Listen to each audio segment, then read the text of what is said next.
Hello, good afternoon. Great to be here. Thank you, Plegon, for inviting me. I was told never to say that I'm the only thing that divides you between you and the break, because it doesn't show anything good about my talk. But yeah, I'm the only thing that divides you from that. So my name is Sella. I'm the CEO of Envision, a company based in Germany. It's a quantum sensing company based in Germany. It was founded 10 years ago, but as I always like to say, it was founded, it's been 100 years in the making. This is 1925, exactly 100 years ago, and this is a paper by Otto Warburg, a professor from the Kaiser Wilhelm Institute in Berlin. And Otto published this paper in 1925, which is called the Metabolism of Cancer. And what he showed there is that cancer metabolism is fundamentally different than normal tissues. We all know we go to the gym, we work out, we cannot provide enough oxygen to our muscles, at least I am, and we basically start soaring because of the production of lactate. There's more lactic acid produced in our muscles. And what Otto found out is that not only that cancers take a lot of metabolism, a lot of energy, but they also metabolize it in a very different way. They choose to produce a lot of lactate out of the sugar they receive, even in an environment of abundant oxygen. And that was a big revelation that led to many additional revelations following that. Because metabolism and cancer metabolism really gives us the whole story. It gives us the beginning in terms of diagnosing cancers earlier. The ability, if we had the ability to detect cancer metabolism, we could detect the cancerous cells even before the formation of visible tumors. If we had access to cancer metabolism, we would also know how aggressive a tumor is, because the more aggressive they are, the more deviated the metabolism, the more lactate they produce. And eventually, we will also know whether they're responding to treatment in matter of days instead of matter of months, because we will be able to see whether there is an effect on the engine of the tumor, on its metabolism, well before we see the impact on the volume and those slow-changing anatomical effects. The problem is that metabolism is invisible. Even our strongest metabolic and molecular imaging modalities cannot really give us the fate of the sugar, the fate of the carbohydrate.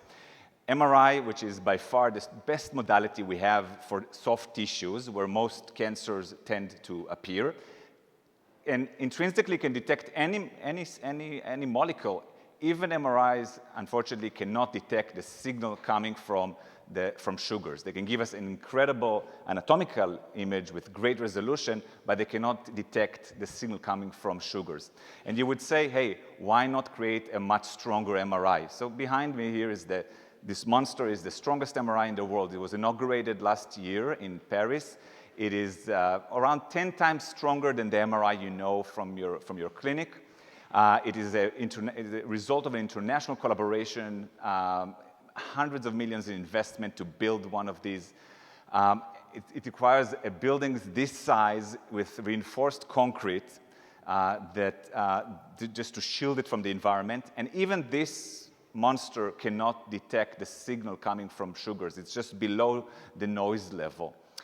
And we, as a company, 10 years ago, decided we want to make metabolism visible to MRIs, not by making a stronger MRI, we already saw that's not possible, but by increasing the signal coming from the metabolite, by leveraging quantum dynamics to increase that signal. Here you can see, this is the signal of sugars by normal MRIs. It's basically well below the noise level. This is the signal of water. This is basically what MRIs are using to create that beautiful anatomical image. So we said, hey, can we make the signal of sugars comparable to the signal coming from water so it becomes detectable by standard MRIs? And the way to do this, again, is not by making a better MRI, but by increasing the signal of sugars. So we're taking sugars that we have designed. They come in simple consumables, a simple vial of sugar.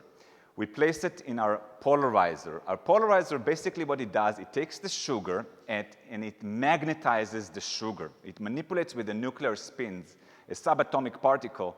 We orient them in a single direction, making their magnetic resonance signal almost 100,000 times stronger compared to the baseline, right? And that's where the quantum part comes in, because we can do this in 3 minutes. The system is called Polaris. It's a pun between polarization and the fact that we want to see this one day as a guiding tool for clinicians. And this is how it works. The sugar starts with this unoriented, randomly pointing nuclear spins. And what we do is we basically orient the nuclear spins in a single direction, making the signal 100,000 times stronger compared to the baseline, and making it almost comparable to the signal coming from water. And imagine how much water we have in our body, that we're making these few grams of sugar in that vial comparable in MR signal to liters of water in our bodies. And now, for the first time, we're able to visualize metabolism as it happens in real time and overlay it on top of the anatomical image of the MRI. And we do this with spatial resolution. Look at this glioblastoma, and you can see exactly the areas where more part of it is the sugar we're injecting that's being absorbed, and exactly the areas where more lactate is being produced. These are much more aggressive, much more active areas of cancer compared to the knowledge we have just with the anatomical information. We're now launching this system, how it's going to be used. I'm just giving you some examples. MD Anderson, one of the strongest cancer centers in the world, some would say the strongest one, is going to be using it for early diagnosis of pancreatic cancer. The difference between stage 1 pancreatic cancer to stage 4 pancreatic cancer is the difference between 3% survival rate in 5 years to over 80% survival rate in 5 years. If you can detect cancers just based on metabolism before the formation of visible tumors, that would save lives. UCL, University College of London, is going to be using it for disease progression in prostate cancers. Prostate cancers are one of the only cancers where we're sending men home. We're telling them this is a low-grade tumor. You will die with the tumor, not because of the tumor. And as long as it's really a low-grade tumor, this is true. The problem is that 20% of the patients are sent home with what we think is a low-grade tumor, but actually they come back in 2 years with a much more aggressive tumor than we thought. We know that we can use metabolism to identify tumors that we think are indolent in standard MRIs, and in pathology, we can detect that their metabolism is far more aggressive and flag them to clinicians. And lastly, on treatment efficacy. We're working with Sloan Kettering on a project now where we would like to determine whether treatment is working or not in different drug classes in a matter of days without waiting for the standard imaging to really show the effect within months.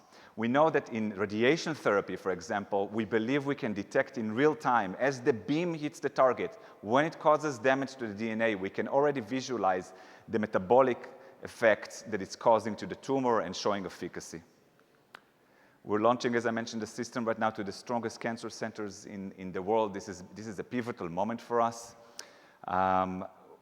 We are aiming here to create metabolic imaging at a different standard, at scale. Just think about our best performing metabolic imaging today is PET scanners. We only have 2,500 of these because they require all of this radioactive supply chain, hot labs, nuclear waste management, while we can be attached to any MRI worldwide, which is an order of magnitude more MRIs. And cancer is just the beginning. Metabolism is fundamental to any disease area. If you're thinking about Alzheimer's disease, for example, Alzheimer's disease is fundamentally a metabolic disease, right? We know that today. Some people call it even diabetes type 3. We would like to be part of that journey to stage the disease, to detect it early, and to develop new drugs to fight it.